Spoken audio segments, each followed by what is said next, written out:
As the rabbi said earlier, Miriam is going to provide a Devar Torah for us this morning.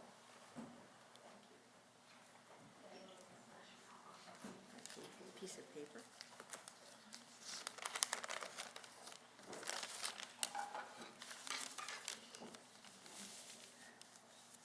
My Dvar Torah today is not really referring to the Torah.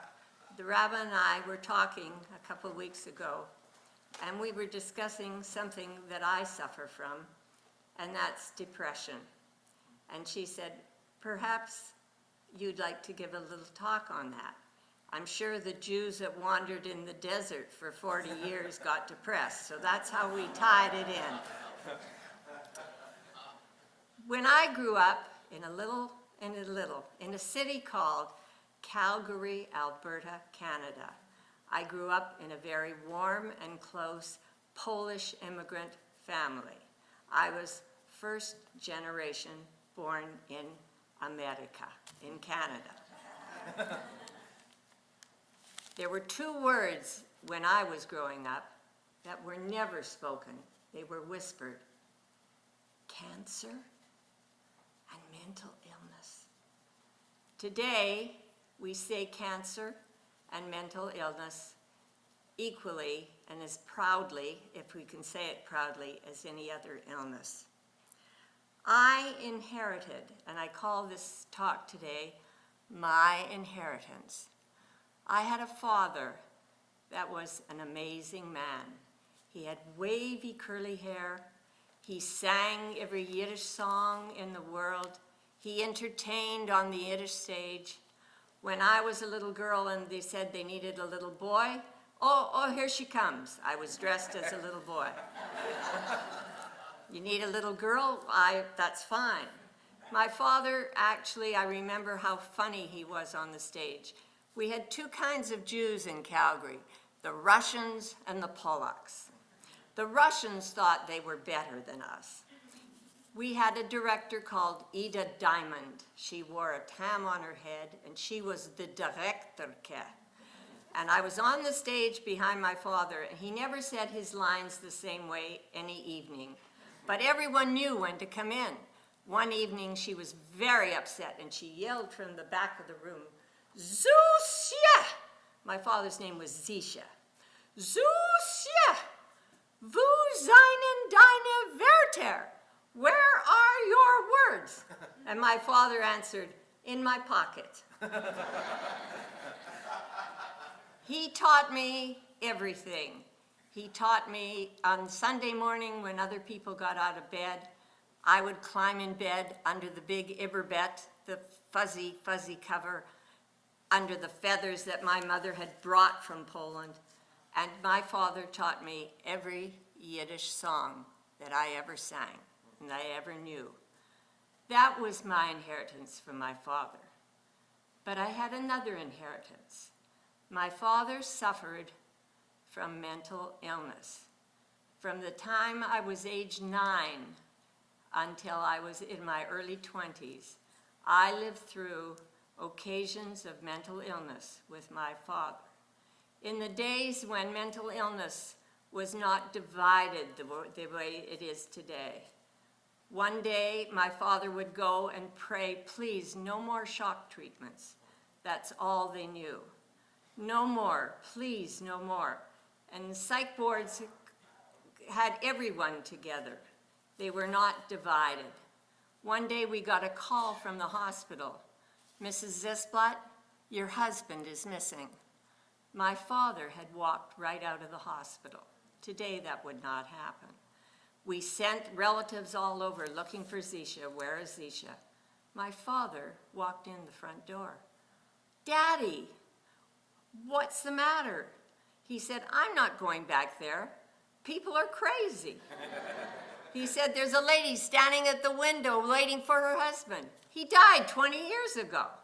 There was no division of care. My father suffered many bouts of mental illness, and I was taught, watch Daddy when he goes into the bathroom, hide all the razor blades, hide this, hide that. That's how I grew up. My mother, I used to lay in bed and say, Mom, how do you do it? God, how does my mother survive? She worked with my dad. She looked after my dad. He was never alone. We finally convinced my mother to go to my cousin's wedding. I would look after my father.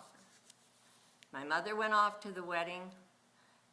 The night before we went to bed, my father said, you know, I have such bad thoughts in the morning when I wake up. I said, Daddy, here's the Yiddish paper. I put it beside his bed. I said, if you wake up before me, read the paper. The next morning, I slept in. I came downstairs. My father was not there. I called my sister and my brother-in-law. I woke my kid brother. We all ran out to look for my father. He had taken his wallet, placed it by the shore of the river, put $2 bill, that's all he had in it, and he walked into the river. I had to call my mother and tell her Daddy was gone. He took his life under my watch. How did that affect me? For years after, I had stomach trouble.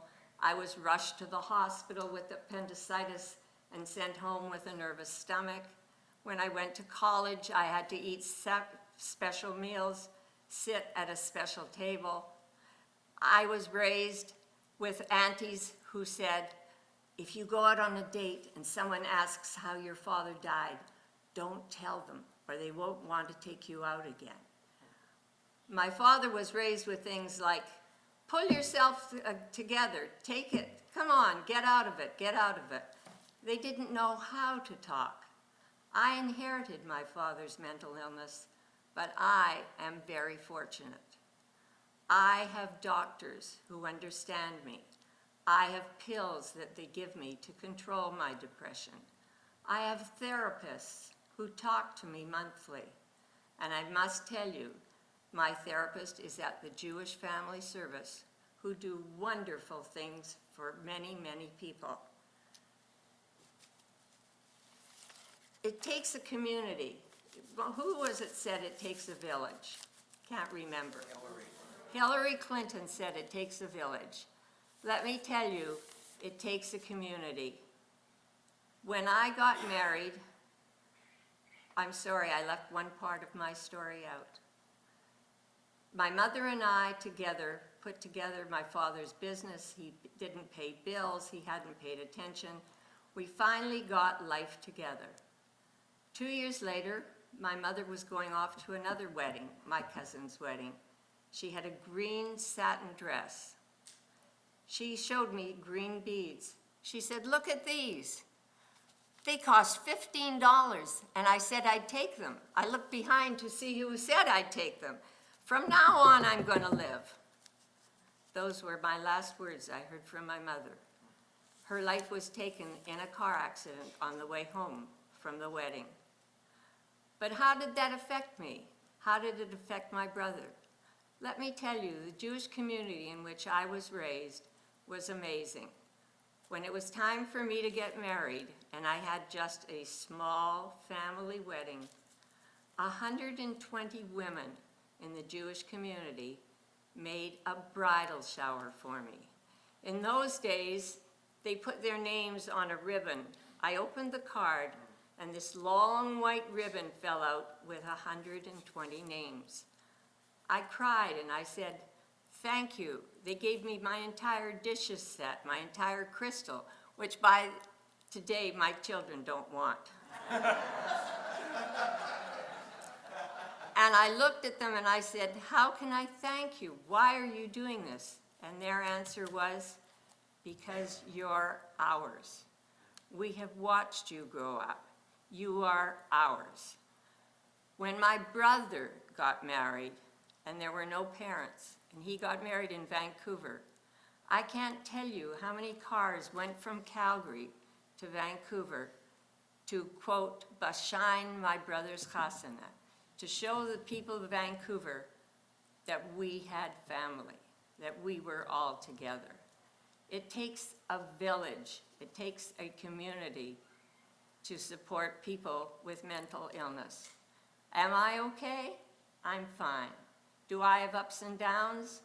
Yes. Have I thought of committing suicide? Yes.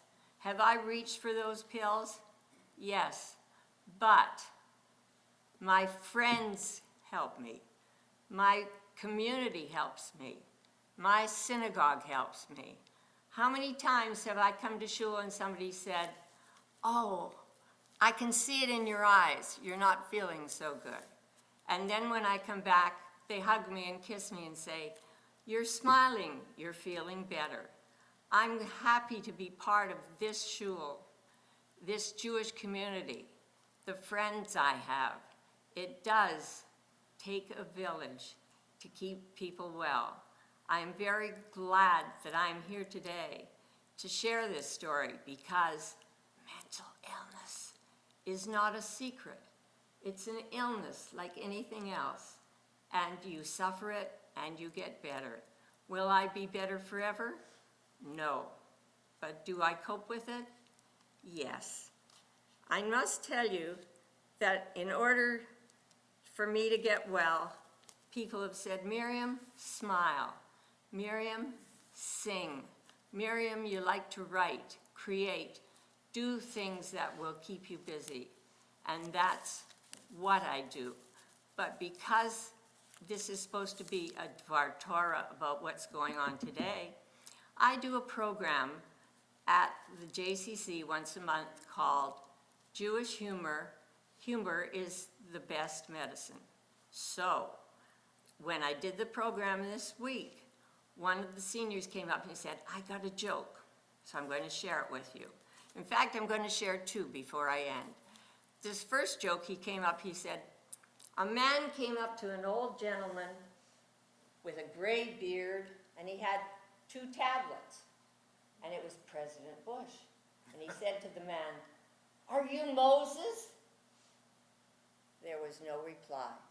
He went closer to the man, he said, "Are you Moses?" There was no reply. Again he said, "Moses, why aren't you talking to me? I'm the president." And Moses replied, "Last time I talked to a bush, I spent 40 years wandering in the desert."